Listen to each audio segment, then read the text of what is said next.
आप देख रहे हैं भारत का इतिहास सीरीज़ 3। इससे पहले 2 वीडियो आप देख चुके हैं।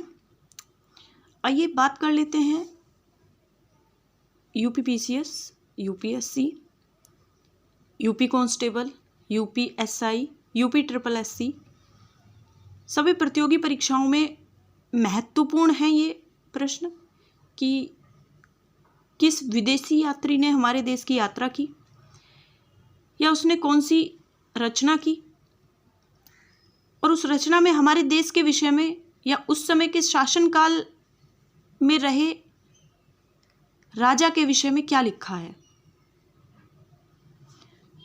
तो देख लेते हैं यूनान से आए हुए लेखकों का। यूनानी रोमन लेखक हैं टैशियस, जो ईरान से आते हैं हमारे देश की यात्रा करने के लिए। हेरोडोटस, ये बहुत ही मोस्ट इम्पोर्टेंट है।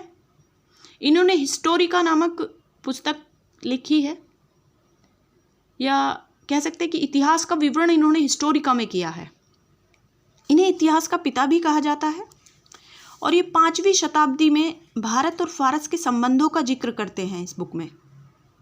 नेक्स्ट आते हैं सिकंदर, निरियाकस, आनेसिक्रिटस और अरिस्टोबुलस। जिस प्रकार हेरोडोटस बहुत ही महत्वपूर्ण है प्रतियोगी परीक्षाओं के लिए, उसी प्रकार मेगास्थनीज भी हैं। मेगास्थनीज की पुस्तक है इंडिका, ये मौर्य युग में इन्होंने लिखी और ये सेल्यूकस निकेटर का राजदूत है। चंद्रगुप्त मौर्य के दरबार में ये आते हैं। इसके बाद हम देखते हैं डायमिकस। डायमिकस हैं सीरियन नरेश आंतियोकस का राजदूत और बिंदुसार के राजदरबार में आते हैं। ये भी मौर्य युग का ही वर्णन करते हैं। नेक्स्ट है डायोनीशियस। डायोनीशियस मिस्र नरेश टॉलमी फिलाडेल्फस का राजदूत है, जो अशोक के राजदरबार में आते हैं और इस समय अशोक के विषय में बड़ी चर्चा है। आजकल हम सभी न्यूज़पेपर, यूट्यूब, सोशल मीडिया सभी जगह देख रहे हैं कि सारनाथ स्तंभ, जो हमारा राजकीय प्रतीक चिन्ह है, जिसे जवाहरलाल नेहरू के प्रस्ताव के अनुसार संविधान में लिया गया, जिसके 4 सिंह बने हुए हैं और नीचे उसमें सत्यमेव जयते लिखा हुआ है देवनागरी लिपि में, जिसे देवनागरी लिपि में लिखा गया है सत्यमेव जयते। और सत्यमेव जयते ये मुंडको उपनिषद से लिया गया है। आइए बात कर लेते हैं टॉलमी की। टॉलमी ने भारत का भूगोल नामक पुस्तक की रचना की है। प्लिनी ने नेचुरल हिस्ट्री की पुस्तक की रचना की है और इन्होंने बताया है कि भारतीय पशु, पेड़ पौधों, खनिज पदार्थों का विवरण इन्होंने इस बुक में दिया है कि नेचुरल हिस्ट्री उस समय पर कैसी थी। प्रकृति के बारे में इन्होंने पूरी तरीके से वर्णन किया है। नेक्स्ट है पेरिप्लस ऑफ द इरिथ्रियन सी। भारत के बंदरगाहों तथा व्यापार के विषय में ये वर्णित करते हैं।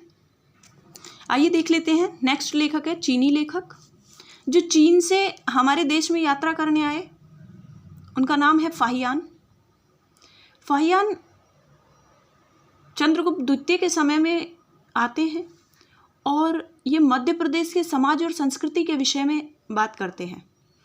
इन्होंने जो वर्णन किया है वहाँ का समाज कैसा रहता था, कैसा रहन सहन या क्या खान पीन था, किस तरीके की जनता थी, लेकिन इन्होंने जो भी बताया वहाँ की समृद्धि के विषय में बताया है। आगे बात करते हैं चीनी लेखक संयुगन की।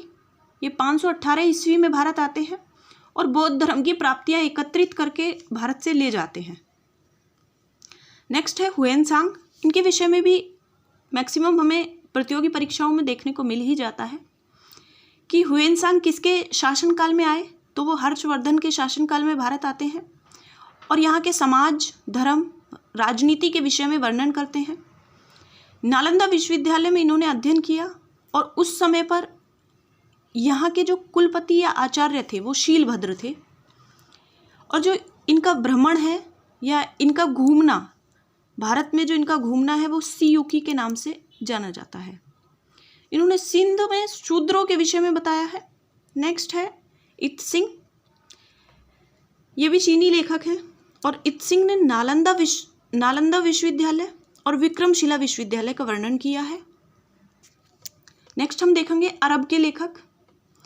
अरब के लेखकों के विषय में देखने के लिए मिल जाता है कि अरबी लेखक जो अलबरूनी है बहुत ही महत्वपूर्ण और या कह सकते हैं कि बहुत ही प्रसिद्ध व्यक्ति है ये इतिहास में। इन्होंने अपनी पुस्तक किताबुल हिंद या तहकीक हिंद, जिसे भारत की खोज कहा जाता है, की रचना की है, और ये महमूद गजनवी के साथ भारत आते हैं। ये उस किताब में जो वर्णन करते हैं धर्म, दर्शन, त्योहारों, खगोल विज्ञान, कीमिया, रीति रिवाज, प्रथा, सामाजिक जीवन भार आदि के विषय में वर्णन करते हैं। नेक्स्ट है इब्न बतूता। इब्न बतूता भी अरबी लेखक हैं। ये यूपी कांस्टेबल 2013 के एग्ज़ाम में पूछा गया था, आप एग्ज़ाम डाउनलोड करके देख सकते हैं। उसमें पूछा था कि इब्न बतूता कहाँ का निवासी था, तो वो मोरक्को का निवासी था। मोरक्को कहाँ पड़ेगा? अफ्रीका में। और इसका यात्रा वृत्तांत रेहला नामक पुस्तक में है।